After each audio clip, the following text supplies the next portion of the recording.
The rain had been falling since early morning. It was the kind of rain that did not come with thunder or lightning, just a slow, steady pour that made the whole world feel gray and heavy. The streets of the small town were almost empty. Most people had stayed inside. The shops had their lights on, but few customers walked through the doors. The roads were wet and shining under the dull sky, and the sound of water hitting the pavement filled every quiet corner of the town. Daniel Mercer was 34 years old. He worked at a hardware store on the main road, a modest place that sold tools, paint, wire, and the kind of everyday things that people needed to fix their homes. He had worked there for almost 8 years. The owner, an old man named Harold, trusted him completely. Daniel opened the shop in the mornings and sometimes closed it at night. He knew every shelf, every item, every price. The work was not exciting, but Daniel was the kind of man who found comfort in routine. He liked knowing what each day would bring. That particular Tuesday morning, Daniel arrived at the shop a little earlier than usual. He unlocked the front door, turned on the lights, and put on a kettle to make tea. He straightened a few items on the shelves near the entrance and checked the small notepad where he kept a list of things that needed restocking. It was a quiet start, like most mornings. He did not expect anything different. Around 9:30, the front door opened. A woman walked in. She was maybe 28 or 29, though she looked tired in a way that made it hard to be sure. She was wearing a dark coat that was soaked through from the rain. Her hair was wet and pressed against the sides of her face. She carried a single bag on her shoulder, the kind of large fabric bag that people use when they are carrying more than just a few things. She stood near the door for a moment and looked around, as if she was not entirely sure she had walked into the right place. Daniel looked up from behind the counter. He gave a small nod and said good morning. She did not smile. She just walked slowly toward the far end of the shop and stood in front of the shelves that held cleaning supplies and basic household items. She picked up a bottle of dish soap and looked at the label for a long time, even though it was clear she was not really reading it. She put it back. She picked up a scrub brush and turned it over in her hands. She put that back too. Daniel watched her, not with suspicion, but with a quiet kind of concern. There was something about the way she was standing, slightly bent, her shoulders pulled inward, that told him she was not there to shop. After a few minutes, he walked over to her side of the shop. He asked if she was looking for something specific or if she needed any help. She looked at him. Her eyes were dark and tired. She said she was fine. She said she was just looking. He nodded and went back to the counter. But she did not leave. For the next 40 minutes, she stayed in the shop. She moved from one aisle to the next, picking things up and putting them down. At one point, she sat on a small wooden step stool that was kept near the paint section for customers who needed to reach the higher shelves. She sat there for almost 10 minutes with her bag on her lap and her eyes on the floor. She did not cry, but she looked like a person who had been crying for a very long time and had simply run out of tears. Daniel made 2 cups of tea. He carried one to her without asking if she wanted it. He just set it down beside her on the floor and went back to his counter. She looked at the cup for a moment. Then she picked it up and held it with both hands. A little while later, an older woman came in to buy a pack of light bulbs, and a man stopped in to pick up a specific type of nail he had ordered the week before. Between customers, Daniel kept glancing at the woman near the paint section. She had not moved much. She was still sitting on the step stool, though she had finished the tea. Around 11 o'clock, Daniel's phone buzzed. It was a reminder about a delivery expected that afternoon. He typed a quick reply and set the phone down. When he looked up again, the woman had moved. She was standing near the front of the shop now, close to the door. She had her bag over her shoulder again. She looked like she was about to leave. He said nothing for a moment. She stood there with her hand near the door handle, not quite pushing it open. The rain outside had not stopped. If anything, it had gotten heavier. She looked out through the glass at the wet, empty street. Then she turned around and looked at Daniel. He remembered later that it was the way she looked at him that he could not forget. Not desperate, not angry, just completely, quietly lost. Like someone standing in the middle of a road with no signs and no map, and no idea which direction led somewhere safe. She said, very quietly, that she did not know where to go. He had heard people say all kinds of things in his shop over the years. Complaints about prices. Stories about home repairs gone wrong. Small pieces of neighborhood gossip. But he had never heard anyone say that. Not in that way. Not with that kind of honesty. He asked her what she meant.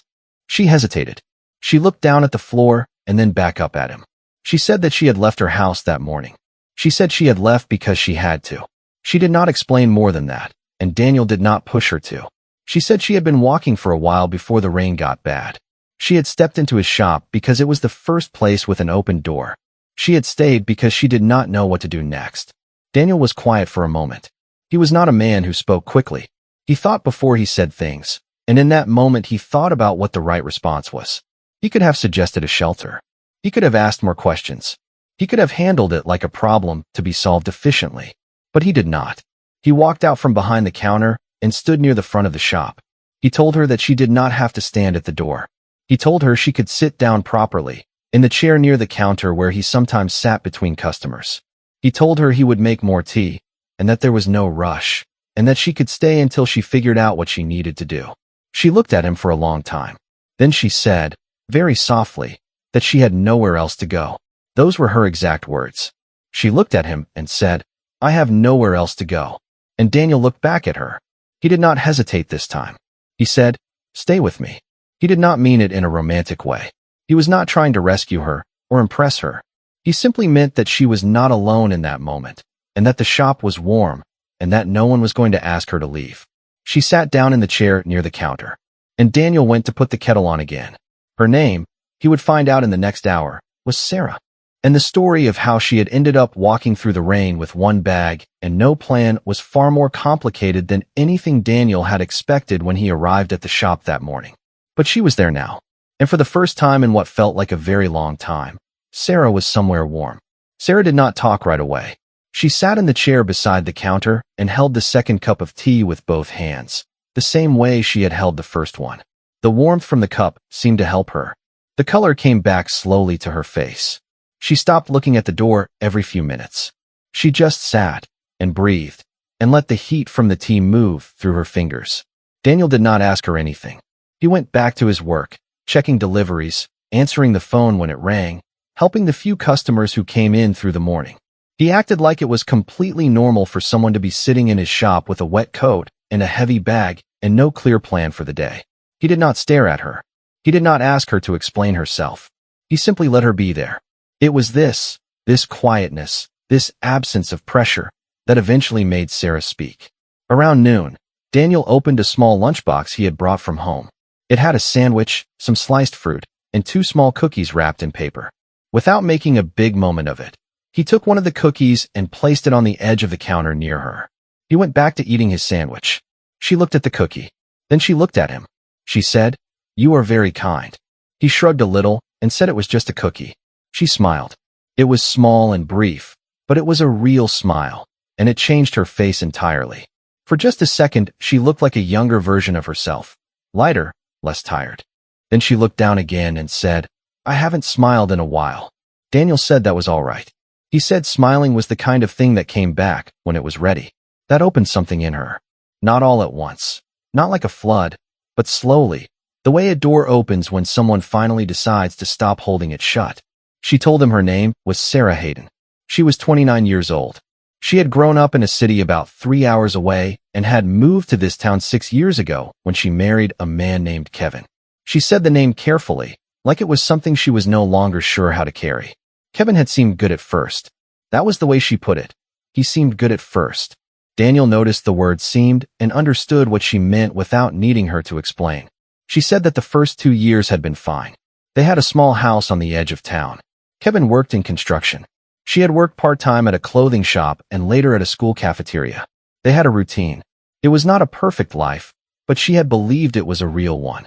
Then things changed. She did not say exactly when or why. She said it happened the way these things often do, slowly, and then all at once. Kevin began coming home later. He began drinking more than he used to. He became angry in ways that had nothing to do with what was actually happening in the room. At first the anger was just words. Loud, sharp words that filled the house like smoke. Then it became more than words. She stopped talking for a moment. Daniel did not say anything. He did not rush her or fill the silence with noise. He just waited. She said that the previous night had been the worst. She did not describe it in detail, and Daniel did not ask her to. She said that when morning came and Kevin finally fell asleep, she got up quietly. She packed the one bag as carefully and silently as she could. She took her documents, her identity card, a few important papers she had kept in a folder at the back of a drawer, and she walked out of the front door. She said she did not have a plan. She said she had thought about leaving many times before, but had always found a reason to stay. Fear of what would happen, guilt about giving up, hope that things would get better. But that morning, something inside her had simply been decided. She did not feel brave. She felt empty. But empty, she said, was better than what she had been feeling before. She had walked for almost 2 hours. She did not know the town well enough to know where to go. She knew the names of a few streets. She knew there was a small bus station somewhere, but she did not know the schedule, and she did not have much money. She had walked until the rain got heavy, and then she had seen the hardware shop with its lights on and its doors slightly ajar, and she had gone inside. When she finished talking, the shop was very quiet. The rain outside had softened a little. A car passed slowly on the wet road. Daniel was quiet for a long moment. Then he said, "You did the right thing. Leaving." She looked at him like she was not entirely sure she believed that yet. But she nodded. He told her that he was not going to pretend to know exactly what she needed. He said he was just a man who sold tools and paint. But he said he knew a few people in town, and he wanted to help her figure out the next step. Not because he was trying to fix everything, but because she should not have to figure it out alone. She asked why he was being so kind to a stranger. He thought about that. He said he had a sister. He said things had happened to his sister years ago that he had not been there to help with, and he had carried that with him for a long time. He said that when he had the chance to do something, even something small, he did not want to be the kind of person who looked away. She listened to this carefully. She did not say she was sorry about his sister. She just nodded again, and there was a kind of understanding in her eyes that told him she had heard what he really meant. By early afternoon, Daniel had made 2 phone calls. The first was to a woman named Margaret who ran a small community support group that met at the local church hall. She was someone Daniel knew from the neighborhood, a steady, practical woman who had helped other people in difficult situations before. Margaret said she could meet them at 4 o'clock.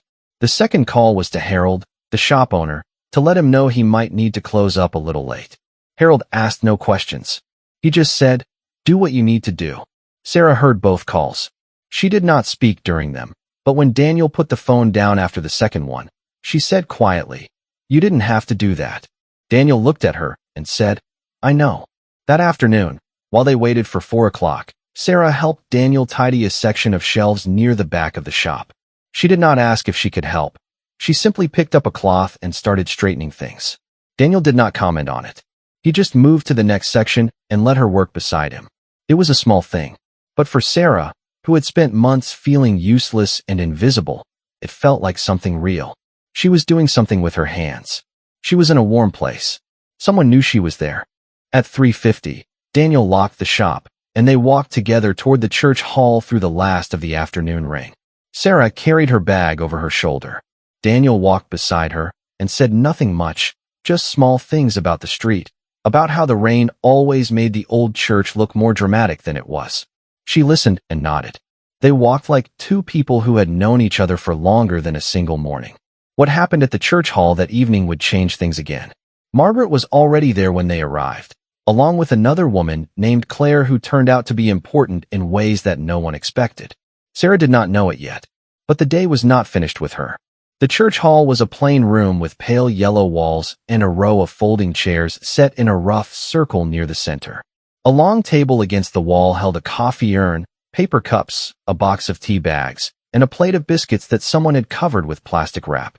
The lights were strong and steady, the kind that leave no shadows in the corners, and the whole room had the feeling of a place that had seen many difficult conversations and held them all without judgment. Margaret was already there when Daniel and Sara arrived. She was a woman in her mid-50s with short gray hair and the kind of face that made people feel immediately that she had heard worse and was not going to panic. She shook Sara's hand firmly and without too much warmth, not because she was cold, but because she understood that people in Sara's situation did not always want to be treated like something fragile. She said she was glad Sara had come. She said that simply, without making it into a big moment. Claire was sitting in one of the folding chairs, turning a paper cup in her hands. She was younger than Margaret, probably early 40s, with a calm, steady way about her that was different from Margaret's practicality. Claire worked as a legal aid advisor for a small nonprofit organization that operated out of an office 2 towns over.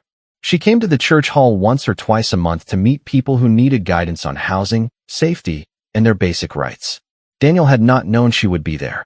Margaret had called her after speaking with Daniel, because she had listened carefully to what he said and understood that Sara's situation needed more than tea and kind words. Sara sat down in one of the chairs. She looked around the room slowly.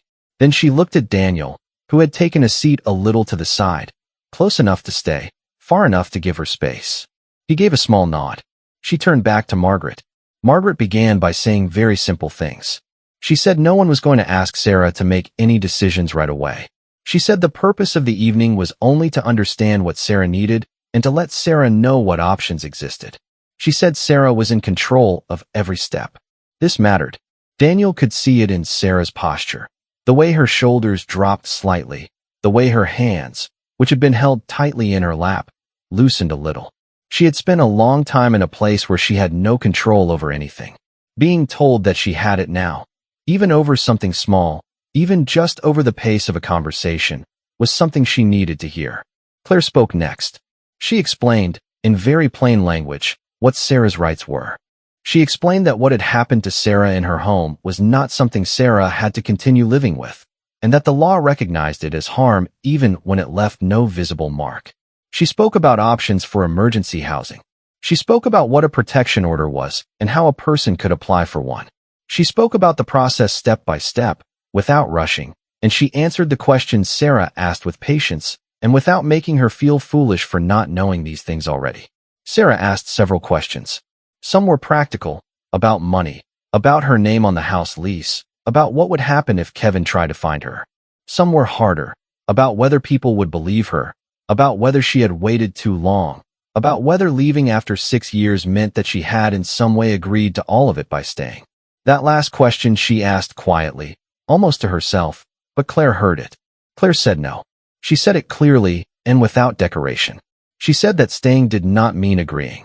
She said that people stayed for many reasons: fear, love, hope, exhaustion, lack of options, and that none of those reasons made what happened to them acceptable or their fault. She said Sara was not starting from zero. She was starting from now, and now was a valid place to begin. Sara was quiet for a long time after that. Margaret poured her a cup of tea without being asked.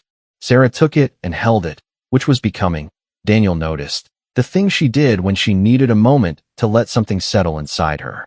Over the next hour, things began to take shape. Margaret knew of a small women's refuge about 20 minutes from the town, a safe house where women could stay temporarily while they made longer-term plans. She had already called ahead before Sara and Daniel arrived. There was a space available. Sara did not have to decide that night, but the space would be held for 2 days. Claire gave Sara a printed sheet of information, phone numbers, addresses, a list of the steps she could take, and in what order. She wrote her own direct number at the top in pen and told Sara to call at any time, even if the question seemed too small. Daniel sat through all of this mostly in silence. He was not the center of any of it. He understood that, and he did not try to be. He had done his part by being the person who had not looked away that morning. The rest belonged to Sara. But at one point, Sara turned to look at him. She did it in the middle of something Margaret was saying, just for a second, and the look on her face was not dramatic. It was not full of tears or gratitude so large it needed words. It was simpler than that. It was the look of a person who, for the first time in a long time, was in a room full of people who were on her side, and who could not quite believe it was real, but was beginning to let herself believe it anyway. Daniel gave her a small nod. She turned back to Margaret. By 7 o'clock, Sara had made her decision. She would go to the refuge. Not because it was a perfect solution. She knew it was only the beginning of a long and difficult road, but because it was a real one. It was a door that was open, and she was going to walk through it. Margaret arranged for one of the refuge's support workers, a woman named Anne, to come and collect Sara. While they waited, the 4 of them sat in the circle of chairs and talked about smaller things: the rain, the town, a community garden that Margaret was involved in. Sara ate 2 of the biscuits from the plate on the table. She said they were very dry. Margaret laughed and agreed and said someone always brought dry biscuits and no one had ever figured out who. Sara laughed too. It was a small laugh, quiet, a little surprised, like she had forgotten that her face could do that. But it was there. It was real. and it stayed on her face for a moment longer than the smile earlier in the day had. When it arrived, she was a plain-spoken woman with a practical manner and a small car with a back seat already folded down to make more room. She helped Sara put her bag in the car and introduced herself without any fuss. Sara shook hands with Margaret and with Claire. She thanked them both. Then she walked over to Daniel. She stood in front of him for a moment. She did not hug him. She held out her hand, and he shook it. She said, "Thank you for not asking me to leave." He said, "Thank you for staying." She nodded once. Then she got into the car. Daniel stood at the entrance of the church hall and watched the car pull out onto the road and drive away into the dark. The rain had finally stopped. The street was quiet and still wet, and the streetlights made long reflections on the pavement. He stood there for a little while after the car was gone. He was not sure exactly what he felt. Not pride exactly. Not satisfaction. Something quieter than both of those. Something closer to the feeling of having done a small and necessary thing. The kind that does not make the news or get remembered in any formal way, but that matters completely to the person it happens to. In the months that followed, Daniel heard small pieces of Sara's story through Margaret, who kept him loosely informed without sharing anything Sara had not agreed to share. Sara stayed at the refuge for several weeks. She worked with Claire's organization to understand her legal options. She made decisions slowly and carefully. She began, piece by piece, to build something new. She got a room in a shared house. She found part-time work. She joined a small group that met on Thursday evenings. Not a formal support group, just people who had been through hard things and met to have dinner together and talk if they wanted to or sit quietly if they did not. One afternoon, about 4 months after that rainy Tuesday, Sara walked into Daniel's hardware shop. She was not wet this time. She was wearing a light jacket and her hair was down. She bought a small shelf bracket and a packet of screws because she was putting up a shelf in her new room. She said her room had a window that looked out over a small garden, and she wanted to put some plants on the shelf. Daniel rang up the shelf bracket and the screws. She paid. She picked up her small bag from the counter. Then she stopped and looked at him for a moment, and she said, without explaining the full weight of what she meant, "I'm okay." He looked at her and said, "I can see that." She smiled. Not the small, brief smile from that first morning, but a fuller one, the kind that reached her eyes. Then she said goodbye and walked out into the afternoon. Daniel watched her go. Then he turned back to the counter, straightened a few things, and went back to work. The door closed behind her with a soft click. And the shop was quiet again, in the best possible way.